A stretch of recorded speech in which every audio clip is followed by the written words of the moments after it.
Hello everyone welcome to the channel.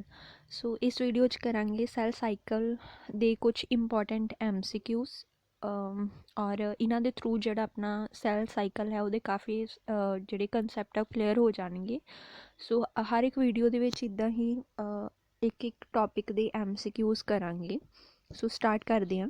Human cell in the culture shows a cell cycle to be completed in approximately ਕਿ ਜਿਹੜਾ human cell ਹੈ ਜਿੱਦਾਂ ਕਿ ਉਹ body 'ਚ grow ਕਰਦਾ, ਅਗਰ ਉਹਨੂੰ ਇੱਕ ਲੈਬੋਰਟਰੀ ਦੇ ਅੰਦਰ ਇੱਕ ਕਲਚਰ ਪ੍ਰੋਵਾਈਡ ਕਰਵਾਇਆ ਜਾਏ ਸੇਮ ਨੈਚੁਰਲੀ ਉੱਦਾਂ ਦਾ ਇੱਕ ਕਲਚਰ ਜਿਹਦੇ ਵਿੱਚ ਕਿ ਉਹ ਗਰੋ ਕਰੇ, ਤਾਂ ਅਪਰੋਕਸੀਮੇਟ ਉਹ ਕਿੰਨਾ ਟਾਈਮ ਲਗਾਏਗਾ ਆਪਣਾ ਇੱਕ ਸਾਈਕਲ ਕੰਪਲੀਟ ਕਰਨ ਦੇ ਲਈ ਜਿਹਦੇ ਵਿੱਚ ਕਿ ਉਹ ਗਰੋ ਕਰ ਸਕੇ ਔਰ ਨਈ ਸੈਲਸ ਬਣਾ ਸਕੇ। ਸੋ ਆਪਸ਼ਨ ਹੈ 42 ਆਵਰਸ, 24 ਆਵਰਸ, 24 ਮਿੰਟਸ ਔਰ 24 ਸੈਕਿੰਡਸ। ਸੋ ਇਹਦੀ ਆਪਸ਼ਨ ਆਏਗੀ 24 ਆਵਰਸ ਕਿ ਇੱਕ ਸਾਈਕਲ ਹਿਊਮਨ ਬੀਇੰਗ ਦੇ ਵਿੱਚ ਕੰਪਲੀਟ ਹੋਣ ਦੇ ਲਈ 24 ਆਵਰ ਲਗਾਉਂਦਾ ਆ, ਜਿਹਦੇ ਵਿੱਚ ਕਿ ਸੈਲ ਸਾਈਕਲ ਦੇ ਅੰਦਰ ਉਹਦੀ ਮਾਈਟੋਸਿਸ ਵਗੈਰਾ ਸਭ ਕੁਝ ਹੁੰਦੀ ਹੈਗੀ ਆ, ਗਰੋਥ ਫੇਜ਼, ਸਿੰਥੇਸਿਸ ਫੇਜ਼ ਔਰ ਨਾਲ ਹੀ ਮਾਈਟੋਸਿਸ ਹੋ ਜਾਂਦੀ ਆ। ਸੋ 24 ਆਵਰਸ ਲਗਾਉਂਦਾ। ਅਲੱਗ-ਅਲੱਗ ਔਰਗੈਨਿਜ਼ਮਸ ਦੇ ਅੰਦਰ ਇਹ ਸੈਲ ਸਾਈਕਲ ਅਲੱਗ-ਅਲੱਗ ਟਾਈਮ 'ਤੇ ਕੰਪਲੀਟ ਹੁੰਦਾ ਆ। ਸੈਕਿੰਡ ਹੈ ਈਸਟ ਸੈਲ ਡਿਵਾਈਡ ਵਨਸ ਇਨ ਅਪਰੋਕਸੀਮੇਟਲੀ ਐਵਰੀ ਕਿ ਜਿਹੜਾ ਈਸਟ ਹੈਗਾ, ਹੁਣ ਈਸਟ ਆਪਾਂ ਪਹਿਲੇ ਕਰਕੇ ਹਟਿਆ ਕਿ ਹਿਊਮਨ ਬੀਂਗਸ ਤਾਂ 24 ਆਵਰਸ ਲੱਗਦੇ ਹੈਗੇ ਆ ਸੈਲ ਸਾਈਕਲ ਕੰਪਲੀਟ ਕਰਨ ਦੇ ਲਈ। ਹੁਣ ਉਹਨਾਂ ਨੇ ਕਿਹਾ ਕਿ ਜਿਹੜਾ ਈਸਟ ਹੈ ਜਦੋਂ ਉਹ ਡਿਵਾਈਡ ਕਰਦਾ, ਮਤਲਬ ਈਸਟ ਹੈ, ਠੀਕ ਹੈ, ਈਸਟ ਸੈਲ ਡਿਵਾਈਡ ਕਰਕੇ ਅੱਗੇ ਹੋਰ ਈਸਟ ਬਣਾਏਗਾ ਤਾਂ ਵਨਸ ਇਨ ਅਪਰੋਕਸੀਮੇਟਲੀ ਐਵਰੀ ਕਿੰਨਾ ਟਾਈਮ ਲਗਾਏਗਾ ਉਹ ਡਿਵਾਈਡ ਹੋਣ ਦੇ ਵਿੱਚ, ਇੱਕ ਵਾਰ ਡਿਵਾਈਡ ਹੋਣ ਦੇ ਵਿੱਚ ਉਹ ਕਿੰਨਾ ਟਾਈਮ ਲਗਾਉਂਦਾ ਹੈ। 90 ਮਿੰਟਸ, 9 ਮਿੰਟਸ, 24 ਆਵਰਸ ਔਰ 24 ਡੇਜ਼। ਸੋ ਇਹਦੀ ਆਪਸ਼ਨ ਆਏਗੀ ਆਪਸ਼ਨ ਬੀ, 9 ਮਿੰਟਸ ਲਗਾਉਂਦਾ ਹੈਗਾ ਈਸਟ ਸੈੱਲ ਆਪਣਾ ਡਿਵਾਈਡ ਹੋਣ ਦੇ ਲਈ, ਇੱਕ ਵਾਰ ਡਿਵਾਈਡ ਹੋ ਕੇ ਨਵੇਂ ਸੈਲਸ ਬਣਾਉਣ ਦੇ ਲਈ। ਸੋ ਇਸ ਤਰੀਕੇ ਨਾਲ ਉਹ ਕਾਫੀ ਸਾਰੇ ਸੈਲਸ ਪ੍ਰੋਡਿਊਸ ਕਰਦਾ ਹੈ ਹਰ ਇੱਕ ਸਾਈਕਲ ਦੇ ਦੌਰਾਨ। ਫਿਰ ਹੈ which one is the correct sequence of the cell cycle ਕਿ ਜਿਹੜੇ ਸੈਲ ਸਾਈਕਲ ਦੀ ਕਰੈਕਟ ਸੀਕੁਐਂਸ ਹੈ ਕੀ ਹੈ, ਸੈਲ ਸਾਈਕਲ ਕਿਸ ਤਰੀਕੇ ਨਾਲ ਫੰਕਸ਼ਨ ਕਰਦਾ ਹੈਗਾ, ਕਿਸ ਸੀਕੁਐਂਸ 'ਚ ਫੰਕਸ਼ਨ ਕਰਦਾ ਆ। ਫਸਟ ਹੈ G2, M, G1 ਔਰ S, ਮਤਲਬ ਇਹ ਫੇਜ਼ ਦੱਸੇ ਹੋਏ ਆ ਜਿੱਦਾਂ ਹੁਣ ਕਿਹੜੇ ਕਿਹੜੇ ਫੇਜ਼ ਹੁੰਦੇ ਹੈਗੇ ਆ। ਇੱਕ ਹੁੰਦਾ ਫਸਟ ਜਿਹੜੇ ਦੋ ਫੇਜ਼ ਹੁੰਦੇ, ਇੱਕ ਹੁੰਦਾ ਇੰਟਰਫੇਜ਼, ਠੀਕ ਹੈ, ਇੰਟਰਫੇਜ਼ ਤੋਂ ਬਾਅਦ ਹੁੰਦਾ ਆ M ਫੇਜ਼, ਠੀਕ ਹੈ, ਇਹ ਦੋ ਫੇਜ਼ ਚੱਲਦੇ ਹੈਗੇ ਆ। ਹੁਣ ਜਿਹੜਾ ਇੰਟਰਫੇਜ਼ ਆ ਇਹਦੇ ਵਿੱਚ ਕੀ ਚੱਲਦਾ ਆ, ਇਹਦੇ ਵਿੱਚ 3 ਸਾਈਕਲ ਚੱਲਦੇ ਹੈਗੇ ਆ, 3 ਸਟੈਪਸ ਦੇ ਵਿੱਚ ਇਹ ਕੰਪਲੀਟ ਹੁੰਦਾ ਹੈਗਾ ਆ। G1 ਫੇਜ਼ ਮਤਲਬ ਜਿਹਨੂੰ ਗਰੋਥ 1 ਫੇਜ਼ ਬੋਲਦੇ ਆ, S phase synthesis phase, G2 phase growth second growth phase, ਠੀਕ ਹੈ। ਇਹਦੇ ਵਿੱਚ ਕੀ ਹੁੰਦਾ, ਸੈੱਲ ਜਿਹੜਾ ਹੈ ਉਹ ਪ੍ਰੀਪੇਅਰ ਹੁੰਦਾ ਆ ਅੱਗੇ ਰੈਪਲੀਕੇਟ ਕਰਨ ਦੇ ਲਈ, DNA ਜਾਂ ਅੱਗੇ ਕ੍ਰੋਮੋਜ਼ੋਮ ਫਾਰਮ ਕਰਨ ਦੇ ਲਈ, ਤਾਂ ਕਿ ਉਹ ਅੱਗੇ ਡਾਟਰ ਸੈਲਸ ਦੇ ਵਿੱਚ ਵੀ ਕ੍ਰੋਮੋਜ਼ੋਮਸ ਨੂੰ ਜੈਨੇਟਿਕ ਮਟੀਰੀਅਲ ਨੂੰ ਪਹੁੰਚਾ ਸਕੇ। ਸੋ ਇੰਟਰਫੇਜ਼ ਦੇ ਵਿੱਚ ਇਹ ਚੱਲਦਾ। ਔਰ M ਫੇਜ਼ ਹੁੰਦਾ ਮਾਈਟੋਸਿਸ ਫੇਜ਼, ਜਿਹਦੇ ਵਿੱਚ ਕਿ ਸੈੱਲ ਪੂਰੀ ਤਰ੍ਹਾਂ ਡਿਵਾਈਡ ਹੋ ਕੇ ਦੋ ਨਵੇਂ ਸੈੱਲ ਬਣਾ ਦਿੰਦਾ, ਆਪਣੀ ਡਾਟਰ ਸੈੱਲ ਪ੍ਰੋਡਿਊਸ ਕਰ ਦਿੰਦਾ ਆ। ਸੋ ਇਹ ਸੀਕੁਐਂਸ ਕੀ ਹੈ, G2 ਫੇਜ਼, ਫਿਰ M ਫੇਜ਼, ਫਿਰ ग्रोथ फर्स्ट ग्रोथ फेज़, फिर सिंथेसिस फेज़ कि G1 S और G2, फिर M फेज़ के S G2 और M और G1 फेज़ के M G1 और S के G2 फेज़। ਹੁਣ ਇਹਨਾਂ ਦੇ ਵਿੱਚੋਂ ਕਿਹੜੀ ਆਪਸ਼ਨ ਆਏਗੀ, ਆਪਣੀ ਆਪਸ਼ਨ C ਆਏਗੀ, ਠੀਕ ਹੈ। ਪਹਿਲੇ ਕੀ ਹੁੰਦਾ, ਇੰਟਰਫੇਜ਼ ਦੇ ਵਿੱਚ ਪਹਿਲੇ ਫਸਟ ਗਰੋਥ ਫੇਜ਼ ਸਟਾਰਟ ਹੁੰਦਾ ਆ ਕਿ ਉਹਦੇ ਵਿੱਚ ਸੈੱਲ ਪ੍ਰੀਪੇਅਰ ਹੁੰਦਾ ਆ ਕਿ ਉਹ ਅੱਗੇ ਐਕਟਿਵ ਹੋ ਸਕੇ DNA ਵਗੈਰਾ ਪ੍ਰੋਡਿਊਸ ਕਰਨ ਦੇ ਵਿੱਚ। ਸਿੰਥੇਸਿਸ ਫੇਜ਼ 'ਚ ਕੀ ਹੁੰਦਾ, ਪ੍ਰੋਟੀਨ ਫਾਰਮ ਹੁੰਦੇ ਆ। ਔਰ ਇਸ ਤੋਂ ਇਲਾਵਾ ਸੈੱਲ ਦੇ ਵਿੱਚ ਜਿਹੜਾ DNA ਹੈ ਉਹ ਹੌਲੀ ਹੌਲੀ ਰੈਪਲੀਕੇਟ ਕਰਨਾ ਸਟਾਰਟ ਕਰ ਦਿੰਦਾ ਆ। G2 ਫੇਜ਼ ਦੇ ਵਿੱਚ ਹੋਰ ਜ਼ਿਆਦਾ ਰਾਈਬੋਜ਼ੋਮਸ ਫਾਰਮ ਹੁੰਦੇ, ਪ੍ਰੋਟੀਨ ਫਾਰਮ ਹੁੰਦਾ ਆ ਰੈਪਲੀਕੇਸ਼ਨ ਹੋਣ ਤੋਂ ਬਾਅਦ, ਤਾਂ ਕਿ ਅੱਗੇ ਜਿਹੜਾ ਸੈੱਲ ਹੈ ਉਹਦੇ ਵਿੱਚ ਜਿਹੜੇ ਕ੍ਰੋਮੈਟਿਨ ਫਾਈਬਰਸ ਬਣ ਚੁੱਕੇ ਆ ਉਹ ਅੱਗੇ ਇੱਕ ਪੋਜੀਸ਼ਨ ਲੈ ਕੇ ਪ੍ਰੋਪਰ ਕ੍ਰੋਮੋਜ਼ੋਮ ਬਣਾ ਸਕਣ। ਸੋ ਇਹਦੀ ਆਪਸ਼ਨ ਆਏਗੀ ਆਪਣੀ ਆਪਸ਼ਨ C, ਪਹਿਲੇ ਫਸਟ ਗਰੋਥ ਫੇਜ਼ ਚੱਲਦਾ, ਫਿਰ ਸਿੰਥੇਸਿਸ ਫੇਜ਼ ਚੱਲਦਾ, ਫਿਰ second growth phase and then M phase mitosis phase ਕੰਮ ਕਰਦਾ ਹੈ। ਫਿਰ ਹੈ which of the following phase of the cell cycle is not a part of the interphase ਕਿ ਹੁਣ ਜਿਹੜਾ ਇੰਟਰਫੇਜ਼ ਆ ਉਹਦੇ ਵਿੱਚ ਇਹਨਾਂ ਨੀਚੇ ਦੱਸੇ ਹੋਏ ਪਾਰਟਸ ਦੇ ਵਿੱਚੋਂ ਕਿਹੜਾ ਪਾਰਟ ਨਹੀਂ ਹੁੰਦਾ ਹੈਗਾ ਇੰਟਰਫੇਸ 'ਚ ਇਨਵੋਲਵ ਨਹੀਂ ਹੁੰਦਾ ਹੈਗਾ। S phase, G1 phase, G0 phase ਔਰ M ਫੇਜ਼। ਸੋ ਇਹਦੀ ਆਪਸ਼ਨ ਕੀ ਆਏਗੀ? ਹੁਣੇ ਆਪਾਂ ਗੱਲ ਕੀਤੀ ਹੋਈ ਹੈ ਕਿ ਜਿਹੜਾ ਇੰਟਰਫੇਜ਼ ਹੈ ਉਹਦੇ ਵਿੱਚ G1 S ਔਰ G2 ਫੇਜ਼ ਕੰਮ ਕਰਦਾ, ਮਤਲਬ ਇਹ ਤਿੰਨੋਂ ਫੇਜ਼ ਤਾਂ ਹੈਗੇ ਆ। ਸੌਰੀ, G0 ਫੇਜ਼ ਜਿਹੜਾ ਹੈਗਾ ਇਹਨੂੰ ਕੁਇਜ਼ਨ ਫੇਜ਼ ਵੀ ਕਿਹਾ ਜਾਂਦਾ, ਜਦੋਂ ਸੈੱਲ ਜਿਹੜਾ ਉਹ ਅੱਗੇ ਫੰਕਸ਼ਨ ਨਹੀਂ ਕਰ ਪਾਉਂਦਾ ਹੈਗਾ ਅਤੇ ਇਸ ਕਰਕੇ ਉਹ ਸੈੱਲ ਜਿਹੜਾ ਉਹ ਬਾਹਰ ਨਿਕਲ ਜਾਂਦਾ ਆ। ਫੰਕਸ਼ਨ ਨਹੀਂ ਕਰ ਪਾਉਣ ਦੀ ਹਾਲਤ 'ਚ ਉਹ ਸੈੱਲ ਖਤਮ ਹੋ ਜਾਂਦਾ, ਬਾਹਰ ਨਿਕਲ ਜਾਂਦਾ ਸੈੱਲ ਸਾਈਕਲ 'ਚੋਂ, ਉਹਨੂੰ ਅਸੀਂ G0 ਫੇਜ਼ ਕਹਿ ਦਿੰਦੇ ਹਾਂ। ਸੋ ਇਹ ਵੀ ਇੰਟਰਫੇਜ਼ ਤੋਂ ਦੇ ਵਿੱਚ ਹੀ ਆ ਜਾਂਦਾ, ਮਤਲਬ ਪਹਿਲੇ ਹੀ ਆ ਜਾਂਦਾ ਹੈਗਾ। ਇਹਦੇ ਵਿੱਚ ਕਿਹੜਾ ਆਏਗਾ? M ਫੇਜ਼ ਜਿਹੜਾ ਆ ਉਹ ਜਿਹੜਾ ਇੰਟਰਫੇਜ਼ ਉਹਦਾ ਪਾਰਟ ਨਹੀਂ ਹੈ, ਠੀਕ ਹੈ, ਇਹ ਦੋਨੋਂ ਹੈ, ਇਹ ਵੀ ਆ ਜਾਂਦਾ ਆ। ਸੋ M ਫੇਜ਼ ਮਾਈਟੋਸਿਸ ਫੇਜ਼ ਇਹ ਤਾਂ ਬਾਅਦ ਵਿੱਚ ਚੱਲਦਾ ਇੰਟਰਫੇਜ਼ ਤੋਂ, ਸੋ ਇਹ ਇੰਟਰਫੇਜ਼ ਦਾ ਪਾਰਟ ਨਹੀਂ ਹੈ, ਅਲੱਗ ਹੈ ਉਹਦੇ ਤੋਂ। ਫਿਰ ਹੈ 5th, the cells that do not divide further exit G1 phase to enter an inactive stage called the dash of cell। कि cell that do not divide further, ਉਹ ਸੈੱਲ ਜਿਹੜਾ ਕਿ ਅੱਗੇ ਡਿਵਾਈਡ ਹੀ ਨਹੀਂ ਹੋ ਪਾਉਂਦਾ। ਜ਼ਿਆਦਾਤਰ ਤਾਂ ਇੱਦਾਂ ਹੁੰਦਾ ਪੇਰੈਂਟ ਸੈੱਲ ਡਿਵਾਈਡ ਹੋ ਕੇ 2 ਡਾਟਰ ਸੈੱਲ ਬਣਾ ਦਿੰਦੇ ਹੈਗੇ ਆ, ਠੀਕ ਹੈ। ਹੁਣ ਉਹ ਸੈੱਲ ਜਿਹੜਾ ਡਿਵਾਈਡ ਨਹੀਂ ਹੋ ਪਾਉਂਦਾ ਆ ਅਤੇ ਉਹ G1 ਫੇਜ਼ ਨੂੰ ਛੱਡ ਦਿੰਦਾ ਆ, G1 ਫੇਜ਼ 'ਚੋਂ ਐਗਜ਼ਿਟ ਕਰ ਜਾਂਦਾ ਆ। ਸੋ ਉਹ ਇਨਐਕਟਿਵ ਸਟੇਜ 'ਚ ਚਲਾ ਜਾਂਦਾ ਆ, ਠੀਕ ਹੈ। ਉਹਨੂੰ ਅਸੀਂ ਕੀ ਕਹਿੰਦੇ ਹੈਗੇ ਆ? ਸੋ G1 stage, G2 stage, S stage ਔਰ G2 ਸਟੇਜ ਜਾਂ ਫੇਜ਼ ਕਹਿ ਸਕਦੇ ਹਾਂ। ਸੋ ਕਿਹੜਾ ਆਏਗਾ? G1 ਫੇਜ਼ ਤੋਂ ਬਾਅਦ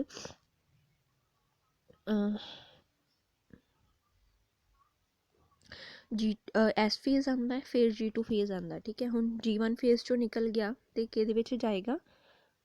S ਫੇਜ਼ ਦੇ ਵਿੱਚ ਜਾਏਗਾ ਸੈੱਲ, ਠੀਕ ਹੈ। ਸੋ ਇਹਦੀ ਆਏਗੀ C, S stage, S phase, synthesis phase. Next ਹੈ ਸਿੰਥੇਸਿਸ ਆਫ ਹਿਸਟੋਨ ਪ੍ਰੋਟੀਨ ਅਕਰਸ ਇਨ, ਕਿ ਜਿਹੜੇ ਹਿਸਟੋਨ ਪ੍ਰੋਟੀਨ ਹੈ ਉਹ ਕਿਹਦੇ ਵਿੱਚ ਬਣਦੇ ਆ, ਮਤਲਬ ਕਿਹੜਾ ਪਾਰਟ ਹੁੰਦਾ ਜਿਹਦੇ ਵਿੱਚ ਹਿਸਟੋਨ ਪ੍ਰੋਟੀਨ ਫਾਰਮ ਹੁੰਦੇ ਹੈਗੇ ਆ। ਹਿਸਟੋਨਸ ਕੀ ਹੁੰਦੇ? ਬਾਲ ਟਾਈਪ ਸਟਰਕਚਰ ਪ੍ਰੈਜੈਂਟ ਹੁੰਦਾ ਆ, ਠੀਕ ਹੈ। 8 ਹਿਸਟੋਨ ਜਿਹੜੇ ਹੈਗੇ ਆ ਉਹ ਮਿਲਦੇ ਆ ਅਤੇ ਓਕਟਾਮਰ ਫਾਰਮ ਕਰਦੇ ਹੈਗੇ ਆ, ਠੀਕ ਹੈ। ਓਕਟਾਮਰ ਫਾਰਮ ਕਰਦੇ ਆ ਇਹ, ਇੱਕ ਹਿਸਟੋਨ ਜਿਹੜਾ ਆ ਉਹਦੇ ਵਿੱਚ 8 ਹਿਸਟੋਨ ਮਿਲ ਕੇ ਇੱਕ ਓਕਟਾਮਰ ਫਾਰਮ ਕਰਦੇ, 8 ਹੁੰਦੇ ਆ ਨਾ, ਔਰ ਇਹੀ ਅੱਗੇ ਜਾ ਕੇ ਕੋਇਲ ਔਰ ਸੁਪਰ ਕੋਇਲ ਫਾਰਮ ਬਣਾਉਂਦੇ ਆ। ਉਹਨਾਂ ਸੁਪਰ ਕੋਇਲ ਫਾਰਮ ਇਸ ਤਰੀਕੇ ਨਾਲ ਸੁਪਰ ਕੋਇਲ ਫਾਰਮ ਬਣਾਉਂਦੇ ਆ, ਔਰ ਕੀ ਇਹਦੇ ਨਾਲ ਬਣਦਾ? ਕ੍ਰੋਮੈਟਿਨ ਫਾਈਬਰਸ ਬਣਦੇ। ਇਹੀ ਕ੍ਰੋਮੈਟਿਨ ਫਾਈਬਰਸ ਹੁੰਦੇ ਆ ਅਤੇ ਇਹ ਬਣਾ ਦਿੰਦੇ ਹੈਗੇ ਆ ਕ੍ਰੋਮੋਜ਼ੋਮ ਬਣਾ ਦਿੰਦੇ ਆ, ਠੀਕ ਹੈ। ਸੋ ਇਸ ਤਰੀਕੇ ਨਾਲ ਕ੍ਰੋਮੋਜ਼ੋਮ ਬਣਦਾ ਕਿਹਨਾਂ ਤੋਂ? ਹਿਸਟੋਨ ਪ੍ਰੋਟੀਨ ਤੋਂ। ਇਹ ਕਿੱਥੇ ਸਿੰਥੇਸਾਈਜ਼ ਹੁੰਦੇ ਆ? G1 ਫੇਜ਼ ਦੇ ਵਿੱਚ, ਇੰਟਰਫੇਜ਼ ਦੇ ਵਿੱਚ, ਐਨਾਫੇਜ਼ ਦੇ ਵਿੱਚ ਕਿ G0 ਫੇਜ਼ ਦੇ ਵਿੱਚ? G0 ਫੇਜ਼ ਤਾਂ ਇਨਐਕਟਿਵ ਫੇਜ਼ ਆ, ਇਹ 'ਚ ਕੰਮ ਹੀ ਨਹੀਂ ਚੱਲਦਾ ਹੈਗਾ। G1 ਫੇਜ਼ ਉਹਦੇ ਵਿੱਚ ਸੈੱਲ ਪ੍ਰੀਪੇਅਰ ਹੁੰਦਾ ਆ ਕਿ ਅੱਗੇ ਰੈਪਲੀਕੇਸ਼ਨ ਕੋਜ਼ ਕਰ ਸਕੇ। ਇੰਟਰਫੇਜ਼ ਦੇ ਅੰਦਰ ਹੀ ਇਹ ਸਭ ਆਉਂਦੇ ਹੈਗੇ ਆ। ਅੱਗੇ ਐਨਾਫੇਜ਼, ਠੀਕ ਹੈ, ਕਿ ਐਨਾਫੇਜ਼ ਜਿਹੜਾ ਹੈਗਾ ਉਹਦੇ ਵਿੱਚ ਤਾਂ ਜਿਹੜੇ ਕ੍ਰੋਮੈਟਿਨ ਫਾਈਬਰ, ਇਹ M ਫੇਜ਼ ਦਾ ਪਾਰਟ ਹੈ। ਐਨਾਫੇਜ਼ ਜਿਹੜਾ, ਐਨਾਫੇਜ਼, ਮੈਟਾਫੇਜ਼, ਟੈਲੋਫੇਜ਼, ਠੀਕ ਹੈ, ਇਹ ਸਭ ਕਿਹੜੇ ਹੈਗੇ ਆ?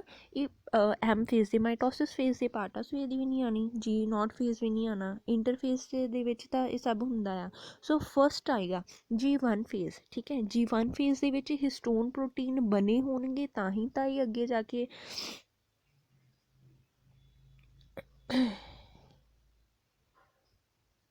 DNA ਨੂੰ ਹੈਲਪ ਕਰਨਗੇ ਰੈਪਲੀਕੇਟ ਹੋਣ ਦੇ ਵਿੱਚ, ਠੀਕ ਹੈ। 7th ਹੈ one cycle of the cell division in human cell take place 24 hours which phase occupy the maximum part of cell cycle.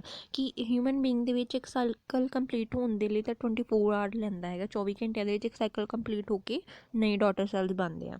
ਸੋ ਕਿਹੜੇ ਫੇਜ਼ ਦੇ ਵਿੱਚ ਸੈਲ ਸਾਈਕਲ ਜ਼ਿਆਦਾ ਟਾਈਮ ਲਗਾਉਂਦਾ ਆ? ਹੁਣ ਦੇਖੋ ਸੈਲ ਸਾਈਕਲ ਤਾਂ 24 hours ਕੰਪਲੀਟ ਹੋਏਗਾ। ਇਹਦੇ ਆਪਾਂ ਕੀਤੇ ਕਿ 2 ਫੇਜ਼ ਹੁੰਦੇ ਹੈਗੇ ਆ। ਇੰਟਰਫੇਜ਼ ਕੰਮ ਕਰਦਾ ਆ, ਠੀਕ ਹੈ। ਇੱਕ ਹੁੰਦਾ ਇੰਟਰਫੇਜ਼ ਐਂਡ ਦੂਸਰਾ ਹੁੰਦਾ ਹੈ M ਫੇਜ਼, ਠੀਕ ਹੈ। ਇੰਟਰਫੇਜ਼ ਦੇ ਵਿੱਚ ਕੀ ਹੁੰਦਾ ਹੈਗਾ ਆ? G1 S ਔਰ G2 ਫੇਜ਼ ਇਹ ਬਹੁਤ ਟਾਈਮ ਲਗਾਉਂਦੇ ਹੈਗੇ ਆ, ਠੀਕ ਹੈ, ਤਾਂ ਕਿ ਇਹ ਫੰਕਸ਼ਨ ਕਰਕੇ ਅੱਗੇ ਪ੍ਰੋਪਰ ਕ੍ਰੋਮੈਟਿਨ ਫਾਈਬਰਸ ਬਣਾ ਸਕਣ। ਇਹਦੇ ਵਿੱਚ ਤਾਂ ਕ੍ਰੋਮੈਟਿਨ ਫਾਈਬਰ ਬਣੀ ਹੋਈ ਆ, ਕੰਡੈਂਸ ਹੋ ਕੇ ਕ੍ਰੋਮੋਜ਼ੋਮ ਬਣਾਏਗੀ, ਫਰਦਰ ਇੱਕ ਫਾਰਮ 'ਚ ਅਲਾਈਨ ਹੋਣਗੇ ਔਰ ਅੱਗੇ ਜਿਹੜੇ ਹੈਗੇ ਆ ਨਿਊ ਸੈਲਸ ਦੇ ਵਿੱਚ ਉਹ ਪਾਸ ਹੋ ਜਾਣਗੇ, ਬਸ ਇੰਨਾ ਕੀ ਫੰਕਸ਼ਨ ਹੈ। ਸੋ ਇਹਦੇ ਵਿੱਚ ਟਾਈਮ ਘੱਟ ਲੱਗਦਾ।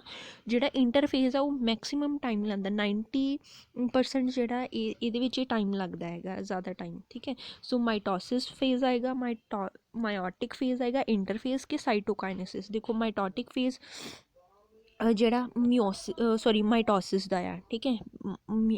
ਮਾਇਓਟਿਕ ਫੇਜ਼ ਮਿਓਸਿਸ ਨੂੰ ਕਿਹਾ ਗਿਆ ਹੈਗਾ ਆ। ਇੰਟਰਫੇਜ਼ ਹੋ ਗਿਆ ਸਾਈਟੋਕਾਈਨੇਸਿਸ। ਸਾਈਟੋਕਾਈਨੇਸਿਸ ਦਾ ਮਤਲਬ ਸਾਈਟੋਪਲਾਜ਼ਮ ਡਿਵਾਈਡ ਹੋਣਾ। ਹੁਣ ਜਿੱਦਾਂ ਇੱਕ ਸੈੱਲ ਹੈ, ਠੀਕ ਹੈ, ਜਦੋਂ ਡਿਵਾਈਡ ਹੁੰਦਾ ਆ ਤਾਂ ਪਹਿਲੇ ਉਹ ਇਸ ਤਰੀਕੇ ਨਾਲ ਡਿਵਾਈਡ ਹੁੰਦਾ, ਠੀਕ ਹੈ। ਇਹ ਜਿਹੜਾ ਹੁਣ ਹੈਗਾ ਆ ਇਹ ਕੀ ਆ, ਇਹਦੇ ਵਿੱਚ ਤਾਂ ਜਸਟ ਨਿਊਕਲੀਅਸ ਅਲੱਗ ਹੋਏ ਨਾ, ਪਹਿਲਾਂ ਤਾਂ ਨਿਊਕਲੀਅਸ ਇੱਕ ਸੀ, ਇੱਥੇ ਨਿਊਕਲੀਅਸ ਅਲੱਗ ਹੋਏ ਹੈਗੇ ਆ। ਸੋ ਅਗਰ ਨਿਊਕਲੀਅਸ ਅਲੱਗ ਹੁੰਦੇ ਆ ਉਹਨੂੰ ਅਸੀਂ ਕਹਿੰਦੇ ਹੈਗੇ ਆ ਕੈਰੀਓਕਾਈਨੇਸਿਸ, ਠੀਕ ਹੈ, ਉਹਨੂੰ ਅਸੀਂ ਕਹਿੰਦੇ ਹੈਗੇ ਆ ਕੈਰੀਓਕਾਈਨੇਸਿਸ। ਬਟ ਜਦੋਂ ਇਹ ਸਾਈਟੋਪਲਾਜ਼ਮ ਹੀ ਡਿਵਾਈਡ ਹੋ ਜਾਂਦਾ, ਇੱਕ ਸੈੱਲ ਤੋਂ ਦੋ ਨਵੇਂ ਸੈੱਲ ਬਣ ਜਾਂਦੇ, ਸਾਈਟੋਪਲਾਜ਼ਮ ਹੀ ਪੂਰਾ ਡਿਵਾਈਡ ਹੋ ਗਿਆ ਅਤੇ ਸਾਰੀਆਂ ਆਰਗੇਨਿਜ਼ਮ ਵਗੈਰਾ ਵੀ ਡਿਵਾਈਡ ਹੋ ਗਈਆਂ, ਇਹਨੂੰ ਅਸੀਂ ਕਹਿੰਦੇ ਸਾਈਟੋਕਾਈਨੇਸਿਸ, ਠੀਕ ਹੈ। C for cytoplasm and C for cytokinesis, ਠੀਕ ਹੈ। ਸੋ ਇਹਦੀ ਹੁਣ ਆਪਸ਼ਨ ਕੀ ਹੈਗੀ, ਆਪਸ਼ਨ ਸੀ ਇੰਟਰਫੇਜ਼। ਇੰਟਰਫੇਜ਼ ਸਭ ਤੋਂ ਜ਼ਿਆਦਾ ਟਾਈਮ ਲਗਾਉਂਦਾ ਹੈਗਾ ਆ। ਨੈਕਸਟ ਹੈ 8th, this phase of the cell cycle is period of the intense synthesis and growth। Mainly ਜਿਹੜਾ ਟਾਈਮ ਪੀਰੀਅਡ ਹੈਗਾ ਆ ਜਿਹਦੇ ਵਿੱਚ ਕਿ ਗਰੋਥ ਔਰ ਸਿੰਥੇਸਿਸ ਹੁੰਦੀ ਹੈਗੀ ਸੈੱਲ ਦੀ ਮਟੀਰੀਅਲ ਦੀ। So it constitute the 90% of duration of cell cycle, ਹੈ ਨਾ, ਕਿ 90% ਟਾਈਮ ਤਾਂ ਇਹੀ ਲੈਂਦਾ ਹੈਗਾ ਆ, ਹੈ ਨਾ। ਸੋ ਇਹ ਕਿਹੜਾ ਫੇਜ਼ ਆ, ਸੇਮ ਉੱਦਾਂ ਦਾ ਹੀ ਇੰਟਰਫੇਜ਼ ਆ, ਟੀਲੋਫੇਜ਼ ਆ, ਪ੍ਰੋਫੇਜ਼ ਆ ਕਿ ਐਨਾਫੇਜ਼ ਆ। ਹੁਣ ਆਹ ਟੀਲੋ, ਪ੍ਰੋਫੇਜ਼ ਔਰ ਐਨਾਫੇਜ਼ ਇਹ ਤਾਂ ਐਮ ਫੇਜ਼ ਮਾਈਟੋਸਿਸ ਦੇ ਪਾਰਟ ਹੈਗੇ ਆ, ਠੀਕ ਹੈ। ਔਰ ਇੰਟਰਫੇਜ਼ ਜਿਹੜਾ ਇਹ ਅਲੱਗ ਫੇਜ਼ ਆ। ਸੋ ਆਪਣੀ ਕਿਹੜੀ ਆਪਸ਼ਨ ਹੈਗੀ, ਆਪਸ਼ਨ ਏ ਇੰਟਰਫੇਜ਼ ਸਭ ਤੋਂ ਜ਼ਿਆਦਾ ਟਾਈਮ ਲਗਾਉਂਦਾ ਹੈਗਾ। 90% ਜਿਹੜਾ ਕੌਨਸਟੈਂਟ ਆ ਉਹ ਇਹਦੇ ਵਿੱਚ ਹੀ ਬਣਦੇ ਹੈਗੇ ਆ, ਠੀਕ ਹੈ। ਅੱਗੇ ਹੈ 9th question, which typical stage is known as for the DNA replication।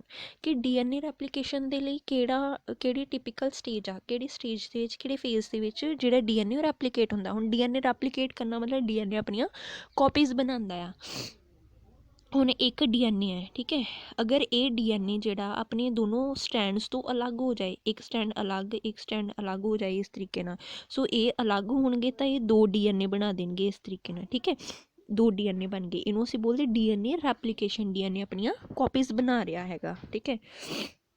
So DNA replication ਕਿਸ ਸਟੇਜ ਦੇ ਵਿੱਚ ਹੁੰਦੀ ਆ, ਮੈਟਾਫੇਜ਼ ਦੇ ਵਿੱਚ, G1 ਫੇਜ਼ 'ਚ, ਐਸ ਫੇਜ਼ 'ਚ ਕਿ G2 ਫੇਜ਼ ਦੇ ਵਿੱਚ। ਮੈਟਾਫੇਜ਼ ਵੀ ਕਿਹਦਾ ਪਾਰਟ ਆ, ਮੈਟਾਫੇਜ਼, ਟੀਲੋਫੇਜ਼, ਪ੍ਰੋਫੇਜ਼, ਐਨਾਫੇਜ਼, ਇਹ ਚਾਰੋਂ ਪਾਰਟ ਹੁੰਦੇ ਹੈਗੇ ਮਾਈਟੋਸਿਸ ਦੇ, ਠੀਕ ਹੈ। ਸੋ ਇਹਦੇ ਵਿੱਚ ਤਾਂ ਇੱਦਾਂ ਨਹੀਂ ਹੁੰਦਾ ਹੈਗਾ ਕਿਉਂਕਿ ਇਹ 'ਚ ਸਿੱਧੇ ਕ੍ਰੋਮੈਟਿਨ ਫਾਈਬਰਸ ਬਣ ਜਾਂਦੇ ਹੈਗੇ ਆ।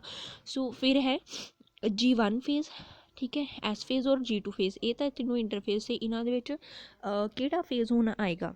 G1 ਫੇਜ਼ 'ਚ ਤਾਂ ਪ੍ਰੋਟੀਨ ਹੁੰਦਾ ਹੈਗਾ, ਉਹ ਅੱਗੇ ਹੈਲਪ ਕਰਦਾ ਬਣਨ ਦੇ ਵਿੱਚ, ਹਿਸਟੋਨ ਹੁੰਦਾ ਹੈ ਨਾ, ਸੋ ਇਹ ਨਹੀਂ ਆ ਸਕਦਾ। G2 ਫੇਜ਼ 'ਚ ਤਾਂ ਆਲਰੇਡੀ ਸਾਰਾ ਕੰਮ ਹੋ ਚੁੱਕਾ ਹੁੰਦਾ ਹੈ ਨਾ, ਹੋਰ ਪ੍ਰੋਟੀਨ ਜ਼ਿਆਦਾ ਬਣ ਰਿਹਾ ਹੁੰਦਾ। ਸੋ ਸਿੰਥੇਸਿਸ ਫੇਜ਼ ਜਿਹੜਾ ਇਹ ਉਹ ਫੇਜ਼ ਆ ਜਿਹਦੇ ਵਿੱਚ DNA ਰੈਪਲੀਕੇਟ ਕਰਦਾ ਹੈਗਾ, ਠੀਕ ਹੈ। ਸੋ ਆਪਸ਼ਨ ਹੈਗੀ option C S phase, synthesis phase, ਜਿਹਦੇ 'ਚ ਸਿੰਥੇਸਿਸ ਹੁੰਦੀ ਆ, ਨਵੇਂ DNA ਫਾਰਮ ਹੁੰਦੇ ਆ, ਠੀਕ ਹੈ। ਨੈਕਸਟ ਹੈ 10th question, which of the following statement is correct regarding the G0 phase। ਕਿ G0 phase ਨੂੰ ਲੈ ਕੇ ਸਾਡੇ ਕੋਲ ਕਿਹੜੀ ਸਟੇਟਮੈਂਟ ਆ ਜਿਹੜੀ ਬਿਲਕੁਲ ਠੀਕ ਦੱਸੀ ਹੋਈ ਆ। Mitogens are present in G0 phase, G0 phase ਜਿਹਨੂੰ ਅਸੀਂ ਕਹਿ ਦਿੰਦੇ ਕੁਇਜ਼ਨ ਫੇਜ਼, ਜਿਹ 'ਚ ਸੈੱਲ ਕੰਮ ਹੀ ਨਹੀਂ ਕਰ ਰਿਹਾ, ਇਨਐਕਟਿਵ ਹੋ ਜਾਂਦਾ, ਠੀਕ ਹੈ। So mitogens are present in G0 phase। Mitogens ਜਿਹੜੇ ਮਾਈਟੋਸਿਸ ਅੱਗੇ ਕਾਜ਼ ਕਰਨਗੇ ਅੱਗੇ ਜਾ ਕੇ, ਹੈ ਨਾ, ਉਹਨਾਂ ਨੂੰ ਮਾਈਟੋਜਨਸ ਕਹਿੰਦੇ ਆ। ਸੋ ਬੀ ਆਪਸ਼ਨ ਹੈ mitogens are present but energy rich compound are absent. ਕਿ ਹੁਣ G0 phase 'ਚ ਕਿਉਂ ਆਏ ਜਿਹੜੇ, ਹੁਣ ਫੰਕਸ਼ਨ ਕਿਉਂ ਨਹੀਂ ਹੋ ਪਾਇਆ ਸੈੱਲ ਦਾ, ਕੀ ਕਮੀ ਰਹਿ ਗਈ। ਪਹਿਲਾਂ ਤਾਂ ਦੱਸਿਆ ਹੋਇਆ ਕਿ ਮਾਈਟੋਜਨਸ ਪ੍ਰੈਜ਼ੈਂਟ ਹੁੰਦੀ ਹੈ, ਦੂਸਰਾ ਮਾਈਟੋਜਨਸ ਹੈਗੀ ਆ ਬਟ ਐਨਰਜੀ ਹੈ ਨਹੀਂ ਉਹਨਾਂ ਤੋਂ ਫੰਕਸ਼ਨ ਕਰਨ ਦੇ ਲਈ, ਤਾਂ ਉਹ ਇਸ ਕਰਕੇ ਕੰਮ ਨਹੀਂ ਕਰ ਪਾਏ ਮਾਈਟੋਜਨਸ। ਫਿਰ ਮਾਈਟੋਜਨਸ ਔਰ ਐਨਰਜੀ ਰਿਚ ਕੰਪਾਊਂਡ ਦੋਨੋਂ ਹੀ ਪ੍ਰੈਜ਼ੈਂਟ ਸੀ, ਅਗਰ ਉਹ ਦੋਨੋਂ ਪ੍ਰੈਜ਼ੈਂਟ ਸੀ ਫਿਰ ਕਿਉਂ ਨਹੀਂ ਸੈੱਲ ਫੰਕਸ਼ਨ ਕਰ ਪਾਇਆ ਨਾ। ਸੋ ਇਹ ਵੀ ਆਪਸ਼ਨ ਗਲਤ ਹੈਗੀ ਆ। ਨੈਕਸਟ ਹੈ neither mitogens nor energy rich compound are present, ਠੀਕ ਹੈ। ਸੋ ਆਪਣੀ ਆਪਸ਼ਨ ਹੈਗੀ ਆਪਸ਼ਨ ਡੀ, ਇਹੀ ਕਰੈਕਟ ਸਟੇਟਮੈਂਟ ਆ। G0 ਫੇਜ਼ 'ਚ ਸੈੱਲ ਕਿਉਂ ਜਾਂਦਾ, ਕੁਇਜ਼ਨ ਫੇਜ਼ 'ਚ ਸੈੱਲ ਕਿਉਂ ਜਾਂਦਾ, ਕਿਉਂਕਿ ਨਾ ਤਾਂ ਉੱਤੋਂ ਮਾਈਟੋਜਨਸ ਹੁੰਦੇ ਆ, ਨਾ ਹੀ ਉਹਦੇ ਵਿੱਚ ਮਾਈਟੋਜਨਸ ਮਤਲਬ ਹਿਸਟੋਨ ਪ੍ਰੋਟੀਨ ਵਗੈਰਾ ਹੋ ਗਏ, ਹੈ ਨਾ, DNA ਫਾਰਮ ਕਰਨ ਦੇ ਲਈ, ਪ੍ਰੋਟੀਨ ਵਗੈਰਾ ਫਾਰਮ ਕਰਨ ਦੇ ਲਈ, ਔਰ ਰਾਈਬੋਸੋਮਸ ਵਗੈਰਾ ਵੀ ਨਹੀਂ ਹੁੰਦੀ ਇਸ ਕਰਕੇ, ਠੀਕ ਹੈ। ਦੂਸਰਾ ਐਨਰਜੀ ਨਹੀਂ ਹੈਗੀ, ਦੋਨੋਂ ਹੀ ਨਹੀਂ ਪ੍ਰੈਜੈਂਟ, ਇਸ ਕਰਕੇ ਸੈੱਲ ਜਿਹੜਾ ਉਹ ਇਨਐਕਟਿਵ ਹੋ ਜਾਂਦਾ ਹੈ, ਠੀਕ ਹੈ। ਸੋ ਆਪਸ਼ਨ ਹੈਗੀ ਆਪਸ਼ਨ ਡੀ। ਕਲੀਅਰ ਹੈ। ਹੁਣ ਇਹ ਸੀ ਸੈੱਲ ਸਾਈਕਲ। ਆਪਣੀ ਜਿਹੜਾ cell cycle and cell division ਹੈ, ਇਹਦੇ ਵਿੱਚ 3 ਮੇਨ ਟੋਪਿਕ ਹੈਗੇ ਆ। ਸੈੱਲ ਸਾਈਕਲ ਹੋ ਗਿਆ, ਮਾਈਟੋਸਿਸ ਉਹਦੀ ਸਿਗਨੀਫਿਕੈਂਸ, ਔਰ ਮਿਓਸਿਸ ਉਹਦੀ ਸਿਗਨੀਫਿਕੈਂਸ। ਹੁਣ ਇੰਟਰਫੇਜ਼, ਐਮ ਫੇਜ਼, ਇਹ ਸਭ ਤਾਂ ਆਪਾਂ ਸੈੱਲ ਸਾਈਕਲ 'ਚ ਪੜ੍ਹੇ ਹੈਗੇ। ਸੈੱਲ ਸਾਈਕਲ ਇੱਦਾਂ ਕੰਪਲੀਟ ਹੁੰਦਾ। ਹੁਣ ਮਾਈਟੋਸਿਸ ਨੋਰਮਲ ਸੈੱਲਸ ਦੀ ਗਰੋਥ ਲਈ ਹੁੰਦੀ ਹੈਗੀ ਆ, ਠੀਕ ਹੈ। ਜਿੱਦਾਂ ਬਾਡੀ ਦੇ ਨੋਰਮਲ ਸੈੱਲਸ ਹੈਗੇ ਆ, ਸਕਿਨ ਦੇ ਸੈੱਲਸ, ਐਪੀਥੀਲੀਅਲ ਸੈੱਲਸ ਹੋ ਗਏ ਜਾਂ RBC ਵਗੈਰਾ ਹੋ ਗਈ, ਇਹਨਾਂ ਦੀ ਗਰੋਥ ਦੇ ਲਈ ਮਾਈਟੋਸਿਸ ਚੱਲਦੀ ਆ। ਮਿਓਸਿਸ ਰਿਪਰੋਡਕਟਿਵ ਸੈੱਲਸ ਦੀ ਗਰੋਥ ਦੇ ਲਈ ਚੱਲਦੀ ਹੈਗੀ ਆ, ਤਾਂ ਕਿ ਅੱਗੇ ਗੈਮੀਟ ਫਾਰਮ ਹੋ ਕੇ ਰਿਪਰੋਡਕਸ਼ਨ ਕਾਜ਼ ਕਰ ਸਕਣ, ਠੀਕ ਹੈ। ਸੋ ਮਿਓਸਿਸ ਅਤੇ ਉਹਦੇ ਸਿਗਨੀਫਿਕੈਂਸ, ਇਹ ਤਿੰਨੋਂ ਅਲੱਗ ਅਲੱਗ ਟੋਪਿਕ ਆ, ਇਹਨਾਂ ਦੇ ਅਲੱਗ ਅਲੱਗ MCQs ਕਰਾਂਗੇ।